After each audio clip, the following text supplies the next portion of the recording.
이번 한국 방문 중에 6개의 교회를 방문했고요. 그리고 이제 목회자들을 만나서 이야기를 나눌 시간이 있었습니다.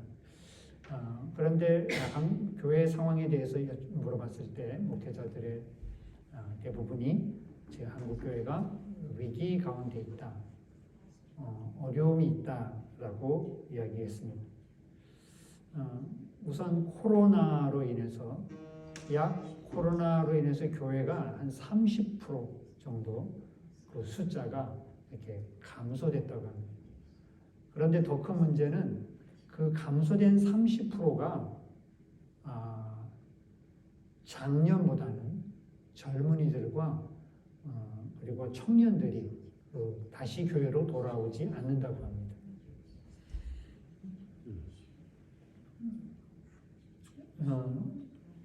그리고 제가 느낀 바로는 더 큰 문제는 뭐냐면 이런 어려움을 겪고 있는 교회와 지도자들이 이 문제를 어떻게 대처해야 될지에 대해서 전혀 방향을 못 잡고 있는 것입니다. 어떤 교회는 더 보수적인 방향으로, 어떤 교회는 더 세속적인 방향으로 하려고 하지만 올바른 길이 아닌 것처럼 느껴졌습니다. 이것이 지금 한국에 있는 교회가 처한 그런 어려움이었습니다. 그런데 우리가 살고 있는 오늘 이 스코틀랜드 에딘버러도 별로 다르지 않습니다.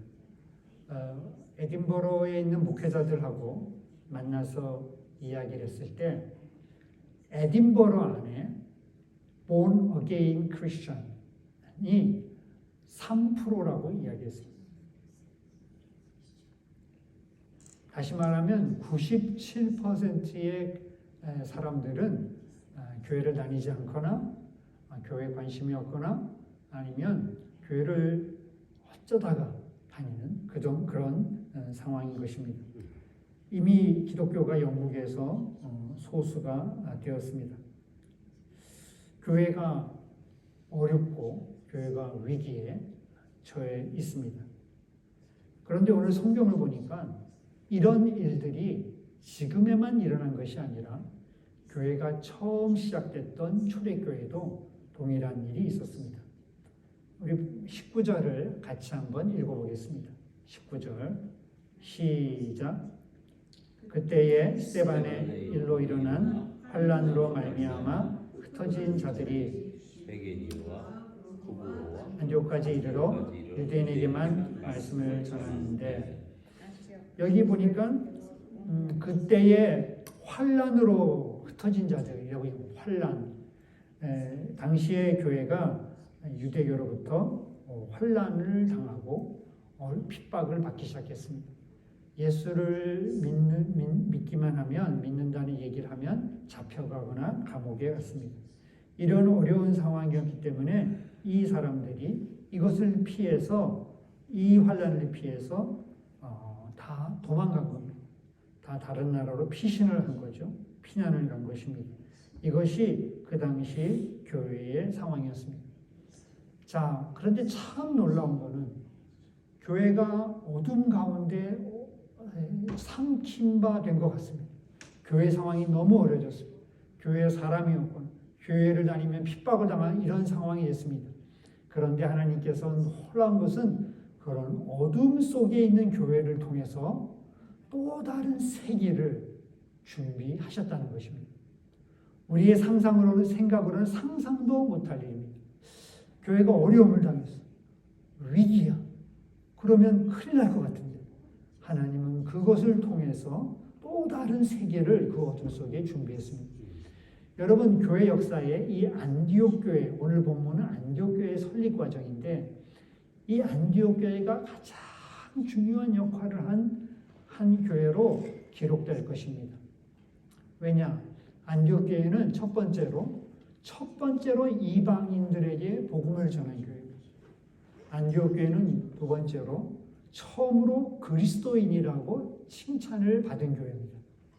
안디옥 교회는 세 번째로 처음으로 바울과 바나바를 선교사로 다른 나라에 처음으로 파송한 교회입니다.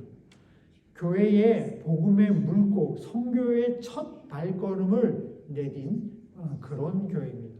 그런데 이런 안디옥 교회의 이런 시작이 교회의 핍박으로부터 시작됐다는 것입니다. 사랑하는 성도 여러분, 어둠 속에 새길이 감춰져 있습니다. 그것은 교회의 역사뿐만 아니라 우리의 개인의 삶에도 마찬가지입니다. 우리가 삶을 살다 보면 이런 위기를 만납니다.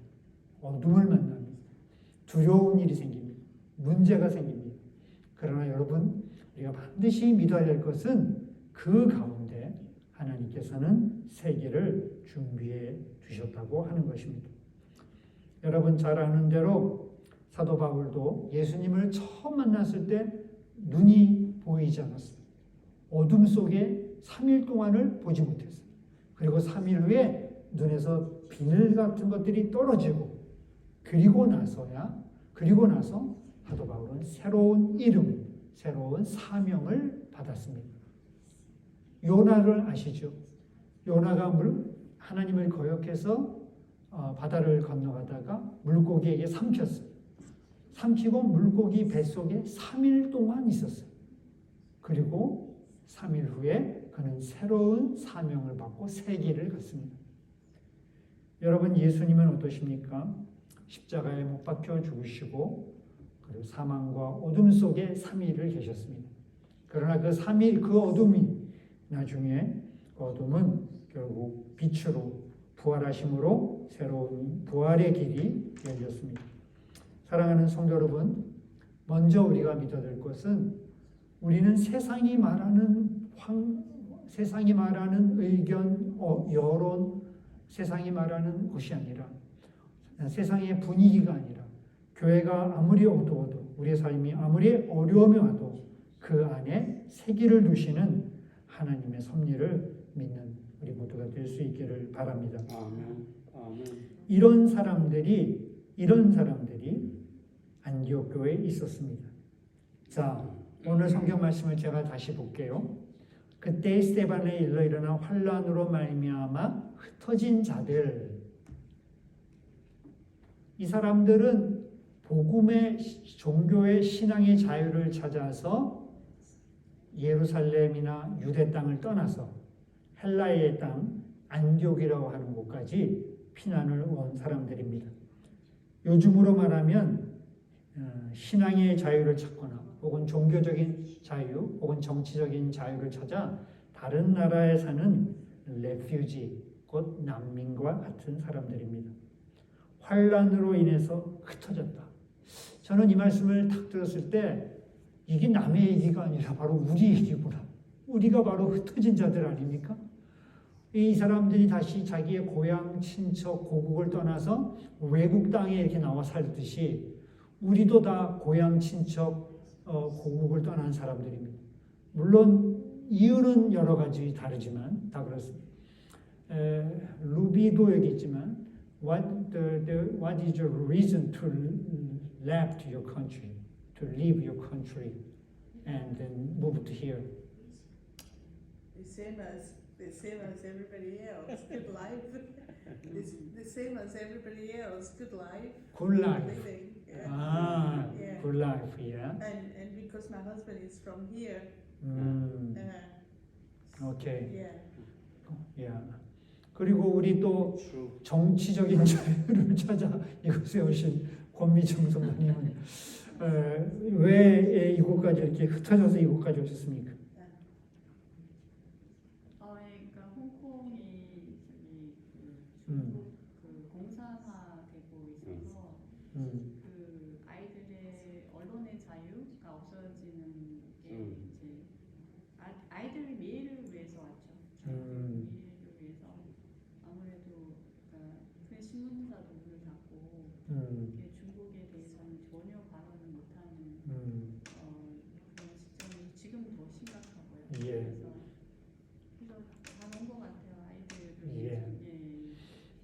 자, 또 비슷하죠. 우리도 이렇게, 그러니까 참 이렇게 여러 가지 이유로 고국을 떠난 사람들의 삶이라는 것은 쉽지가 않습니다. 여러분 잘 아는 대로 외국 생활이 쉽지가 않죠. 언어도 어렵죠. 문화도 다르죠. 음식 다르죠. 기후 다르죠. 참 어렵습니다.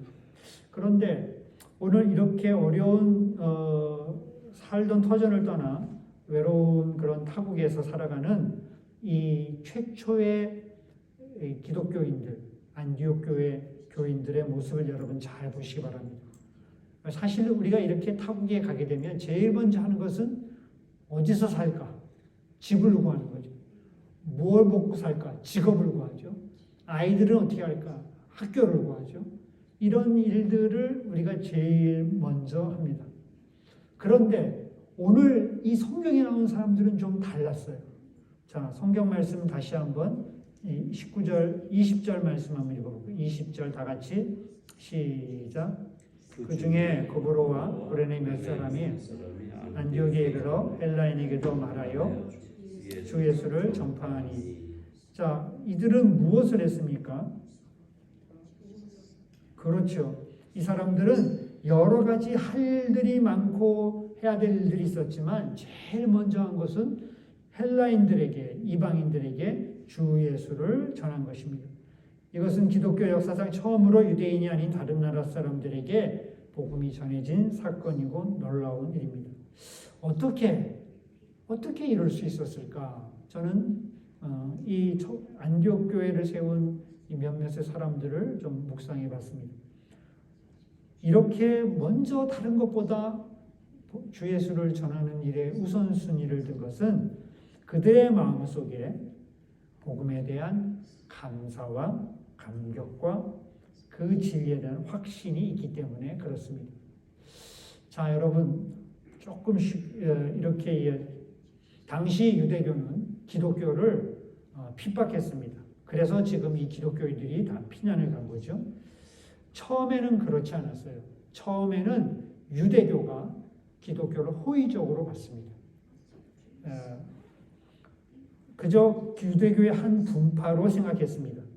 그런데 더 깊이 알면 알수록 기독교가 다르다는 것을 알고 그때부터 교회를 핍박했습니다.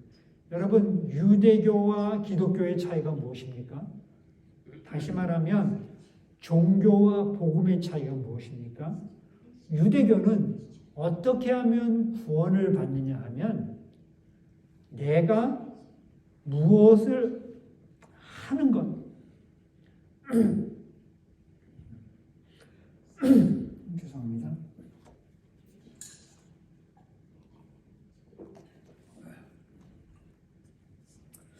유대교는 무슨 자기가 하나님 사람 도덕적으로나 윤리적으로나 착하게 살거나 공의를 행하거나 좋은 일을 하거나 선한 일을 하는 것을 통해서 하나님의 자녀가 될 수 있다고 말합니다.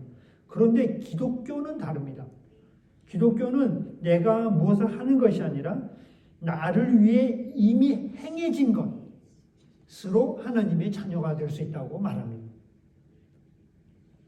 더 쉽게 말하면 유대교의 율법은 우리가 구원을 받으려면 거룩하고 선한 삶을 살아야 한다고 말합니다. 그러나 복음은, 기독교는 우리가 구원을 받기 위해서는 예수님이 우리를 위해서 행하신 일에 달려있다고 말합니다. 유대교는 율법을 강조하고 선행을 하고 착하게 사는 것을 강조한다면 기독교는 은혜를 강조하고 이미 구원은 이미 주어졌다고 말합니다. 사랑하는 성도 여러분, 제가 짧게 얘기하지만 이 진리를 마음에 새겨야 합니다. 이 종교와 이 복음, 기독교의 복음을 구별할 줄을 알아야 합니다. 종교는 계속해서 윤리와 도덕과 선한 행위를 강조합니다. 그러나 기독교는 이미 예수 안에서 다 주어졌다고 이야기합니다. 우리가 구원받고 하나님의 자녀가 되는 것은 나의 어떠함 때문이 아니라 예수님이 나를 위해서 행하신 것들 때문에 그렇습니다. 도덕이나 공로나 의의를 쌓아서 구원을 받는 것이 아니라 예수님이 우리를 위해서 하나님이 우리에게 주신 의로운 자가 되었기 때문에 우리가 구원을 받는 것입니다. 유대교는 이렇게 얘기합니다. 나는 순종한다. 그러므로 용납받는다. 그러나 기독교는 이렇게 얘기합니다. 나는 용납받았다. 그러므로 순종한다. 유대교는 이렇게 유대교의 순종의 동기는 두려움이나 상급이라면 기독교의 복음의 순종의 동기는 감사와 기쁨입니다. 저는 예수를 믿는 사람들 중에서 예수를 믿는 기독교인이지만 신앙생활은 꼭 종교인 유대교처럼 하는 사람들을 많이 봤습니다. 그들은 머리로는 하나님 예수님이 나를 위해 죽으셨고 내가 예수님을 믿으면 하나님의 자녀가 된다고 믿었지만 그들의 삶에서는 끊임없이 하나님을 만족시키기 위한 공로와 혹은 선행으로 하나님을 만족시키려고 하는 것을 볼 수가 있습니다. 여러분 기억하시기 바랍니다. 우리가 은혜가 먼저고 그 다음에 순종입니다. 말과 마차를 생각해 보십시오. 말이 마차를 끌어야 합니다. 말은 은혜고 마차는 순종입니다. 말 때문에 은혜 때문에 순종이 쉽습니다. 그런데 신앙생활을 어떻게 하냐면 사람들은 말과 마차가 바뀌었습니다. 마차를 앞에다 두고 말을 뒤에다 둡니다. 그러니 신앙생활, 이 마차가 제대로 움직이지도 않고 이 마차를 움직이려고 하면 너무너무 힘이 듭니다. 그 무거운 마차를 자기 힘으로 하려니다. 그래서 신앙생활이 너무 힘들거나 고통스럽거나 혹은 여러분의 마음에 기쁨이 사라졌다면 어느 순간인가 우리가 말과 마차가 바뀐 것입니다. 하나님은 이스라엘 백성을 이집트에서 구원하실 때 구원하시고 나서 율법을 주셨습니다. 율법을 지켜라 그러면 구원하겠다가 아니었습니다. 구원하시고 나서 시내산에서 율법을 주셨습니다. 언제나 은혜가 먼저이고 은혜가 너무 감사해서 순종하는 것. 그것이 바로 그리스도인의 삶입니다. 뿐만 아니라 이런 유대교를 믿던 유대인들이 예수님으로 인해서 이게 기독교의 복음이구나, 굿뉴스구나. 예수를 믿기만 하면 그 예수님의 공로로 예수님의 의로움으로 내가 하나님의 자녀가 되는구나 라는 것을 깨달았을 뿐 아니라 특별히 오늘에 나온 이 유대인들은 특별히 헬라파 유대인입니다. 헬라파 유대인. 이건 무슨 말이냐? 당시 기독교의 교회의 유대인들은 두 종류가 있습니다. 하나는 헬라파 유대인, 하나는 히브리파 유대인. 히브리파 유대인은 우리말로 하면 이스라엘 국내에 사는 유대인들이에요. 헬라파 유대인은 누구냐? 우리 같은 재외 동포 유대인들, 외국에 사는 유대인들이에요. 그런데 이 헬라파 유대인들은 하나님이 이 히브리파 유대인들이 헬라파 유대인들을 보고 너희들은 하나님 구원받을 수 없다 이렇게 얘기했어요. 왜냐하면 너희는 이방 사람들하고 같이 살고 이방 사람들의 음식을 먹고 이방 사람들의 말을 하고 율법을 지키지 않고 그래서 너희는 하나님의 자녀가 될 수 없다. 천국의 문이 그들에게는 닫혔습니다. 그런데 여러분 예수님은요 너무너무 달라요. 예수님은 늘 소외된 사람들, 가난한 사람들, 자기가 하나님의 자녀가 되기 불가능하다고 생각하는 사람들에게 다가오셨습니다. 그분은 신분과 남녀, 성별에 구애받지 않으셨습니다. 사람들의 비난과 공격을 늘 받으셨지만 세리와 죄인들, 귀신 들린 자들, 소외된 사람들, 가난한 사람들, 약한 사람들, 아픈 사람들을 긍휼히 여기시고 치유하시고 선포하셨습니다. 심지어 이방인도 예수님은 받아주시고 그들과 교제하셨습니다. 갈라디아서에 보면 혁명적인 그 당시에 기준으로 볼 때 혁명적인 말씀이 있습니다. 갈라디아 3장 28절에 너희는 유대인이나 헬라인이나 종이나 자유인이나 남자나 여자나 다 그리스도 예수 안에서 하나다. 다시 말해서 내가 헬라파 유대인이지만 예수님은 그것을 차별하지 않고 자신을 받아주시고 구원해 주신다는 것을 이들은 알았습니다. 자, 유대교가 아니라 기독교가 말하는 진리, 우리의 공로나 의나 선행이 아니라 예수님의 공로나 의와 선행으로 말미암아 얻는 구원의 이 진리, 그리고 내가 헬라인이든지 종이든지 혹은 여자든지 노예든지 상관없이 구원해 주시는 그 구원의 은혜가, 그 감사가 이들의 마음에 가득했습니다. 그래서 이 구원의 감사와 감격, 이 감격이 그 마음을 사로잡았기에 그들은 어디를 가든지 예수님을 전하지 않고는 견딜 수가 없었던 것입니다. 저는 오늘 여러분들에게 묻고 싶습니다. 정말 우리가 회개해야 될 것이 있다면 무슨 죄가 아니라고 생각합니다. 우리가 정말 구해야 될 것이 있다면 다른 것 어느 것보다도 주님이 내게 주신 이 은혜의 그 깊이와 넓이와 그 은혜가 얼마나 귀한 것인가를 더 알게 해달라고, 이 은혜가 내 안에서 그 감격이 회복되게 해달라고 우리가 그것을 간절히 구해야 할 것입니다.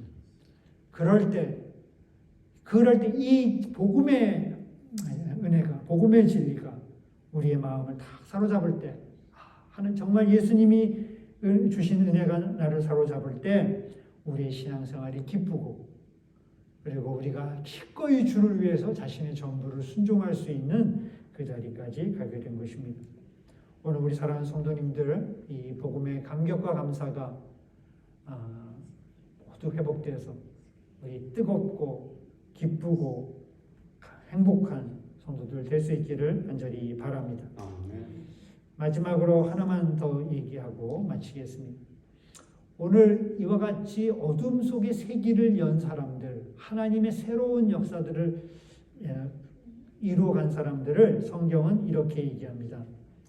그 중에 구브로와 구레네 몇 사람, 다시 말해서 소수, 몇 사람이에요. 교회와 선교의 역사를 이렇게 보면 이 안디옥 교회를 통해서 놀라운 일들이 일어났는데, 하나님의 큰 뜻이 이루어졌는데, 그 큰 뜻과 그 놀라운 역사가 몇 사람에 의해서 이루어졌다는 것입니다. 당시 예루살렘에 살던 유대인의 수가 100만 명이라고 합니다. 100만 명. 그리고 그 중에 예수를 믿는 기독교인, 초대 기독교인이 예루살렘 교회의 수가, 학자들은 3만 명이다 이렇게 추산합니다. 3만 명. 그런데 3만 명의 교인들이 핍박을 피해서 다 흩어졌어요. 제가 생각하기에 안디옥에 그 중에 3천 명이 갔다고 칩시다. 근데 그 중에서 3천 명 중에 왜 몇 사람만 주 예수를 전파했을까요? 나머지 그 수천 명의 사람들, 그 사람들은 다 어디에 갔을까요? 어디에 갔을까요? 왜 이 사람들만 이와 같이 몇 사람이라고 성경은 분명히 정해놨을까요? 제가 생각하기에 전체 교인의 아마 0.00001% 정도만이 기록됐다고 생각합니다. 나머지는 어디에 있을까요? 여러분, 위기가, 환난이 진짜 믿음이 있는가 없는가를 시험합니다. 교회에 1000명의 성도들이 앉아있다고 치면 환경이 다 좋고 모든 일이 다 잘 돼갈 때 모두가 다 믿음이 좋아버려요. 그런데 진짜 믿음이 있는가 없는가는 언제 판별이 됩니까? 핍박이 올 때, 환난이 올 때, 위기가 올 때. 그거는 교회뿐만이 아니라 성도들도 마찬가지입니다.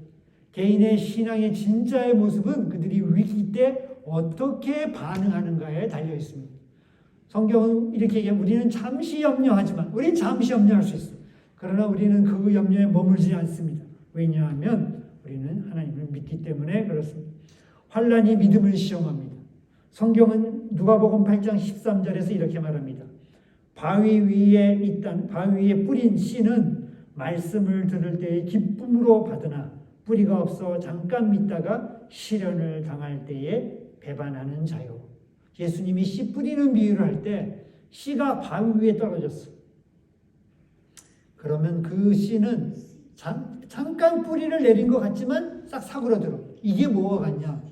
교회에 다니고 신앙이 있고 열심히 신앙생활하는 것 같지만 시련이 올 때 그들의 믿음이 시들어 버리는 것, 배반하는 것과 같다고 얘기합니다. 그래서 성경은 이렇게 얘기합니다. 베드로전서 4장 12절 14절 사랑하는 자들아 너희를 연단하려고 오는 불시험을 이상한 일 당하는 것 같이 이상히 여기지 말고 오히려 너희가 그리스도의 고난에 참여한 것으로 즐거워하라. 우리에게 시험이 있다. 불시험이 있다. 그리고 그 불이야. 자, 이렇게 바구니 안에 여러 가지 것들이 섞여 있어. 거기에 나무도 있고 종이도 있고 돌도 있고 거기 불이 확 붙었어. 불이 확 붙고 나면 처음에는 다 멀쩡할 것 같지만 그 불이 남아있는 것과 태워버릴 것을 결정하죠. 지푸라기 같은 거, 종이 같은 건 다 타버립니다. 그러나 돌 같은 거, 금 같은 것은 타지 않습니다. 그래서 성경은 우리의 믿음이 금보다 귀하다. 왜냐하면 불같은 시련을 이겨내기 때문이다 라고 말합니다. 오늘 이 최초의 예루살렘 교회에 3만 명의 교인이 있었지만 그 중에 몇 사람만이 끝까지 남아서 복음을 증거한 이유는 무엇입니까? 그들에게는 이 믿음이 있었기 때문에 그렇습니다. 교회가 아무리 어려워도 아무리 우리가 어둠 속에 있어도 주님의 몸 되신 교회는 반드시 살아난다. 우리가 어떤 환경과 어떤 위기에 처해도 주님은 나와 함께 계시기에 살 길을 피할 길을 주신다. 할렐루야. 아멘. 이 믿음이 끝까지 붙잡고 있기에 아멘. 그 몇 사람이 그 상황 속에서도 믿음을 지키며 복음을 전한 것입니다. 아멘. 사랑하는 성도 여러분, 한국교회 아까도 말한 대로 코로나로 30%의 교인들이 떠났다. 물론 저는 그분들이 속히 돌아오기를 기도합니다. 그러나 여러분, 그것이 진짜 믿음인가? 돌아볼 필요가 있습니다. 돌아볼 필요가 있습니다. 하나님의 능력은 수에 있지 않습니다. 하나님께서 다윗에게 백성의 숫자를 세지 말라. 그런데 다윗은 그 말씀을 어기고 백성의 수를 셌습니다. 왜 셌습니까? 백성의 수를 세서 군인들이 몇 명인가 하는 군사력을 파악하기 위해서. 백성의 수를 세서 세금을 얼마나 거둘까? 경제력을 의지하기 때문에. 군사력과 경제력을 의지하는 다윗을 하나님은 심판하셨습니다. 하나님의 능력은 수에 있지 않습니다. 여러분, 우리 지금 이 교회, 올레이션스 교회, 저는 이 숫자가 결코 적지 않다고 저는 확실히 믿습니다. 결코 적은 숫자가 아니에요. 여러분이 이런 불같은 시험을 통과하는 믿음만 갖고 있다면 우리를 통해서 하나님의 역사가, 하나님의 일들이, 하나님의 수레바퀴가, 역사의 수레바퀴가 돌아가는 것입니다. 여러분도 그 사실을 믿을 수 있기를 바랍니다. 아멘. 저는 그것을 확신하고 있습니다. 하나님의 능력은 수에 있지 않기 때문에 그랬습니다. 유대교도 모세 한 사람으로부터 시작되었고 기독교도 예수님과 12명으로부터 시작되었습니다. 하나님 나라는 겨자씨와 같다. 작은 씨와 같습니다. 그런데 여러분, 이 겨자씨 비유에서 겨자씨가 떨어져 땅에 심겨져서 크게 자라서 새가 깃들일 만큼 큰 나무가 된다. 이게 하나님 나라라고 예수님은 설명해 주셨습니다. 우리가 기억할 것이 있습니다. 그것은 뭐냐면 겨자씨가 자라기 위해서는 반드시 흙 속에서 어둠의 시간들을 거쳐야 한다는 것입니다. 저는 믿습니다. 우리 교회가 반드시 하나님의 역사의 한 부분을 감당하는 교회가 될 것입니다. 그러나 그렇게 되기 위해서는 우리에도 이와 같은 어둠의 시간들이 어둠의 시간들을 지나가야 합니다. 그것은 우리에게 절망의 시간이 아니고 도리어 소망의 시간입니다. 우리에게 낙심의 시간이 아니라 우리가 더 큰 미래를 바라보며 그곳에서 낭망하지 않고 절망을 이기는 그런 시간입니다. 아멘. 오늘 여러분이 흩어진 자들입니다. 흩어진 자들을 하나님이 사용하셨습니다. 그리고 새로 문을 여셨습니다.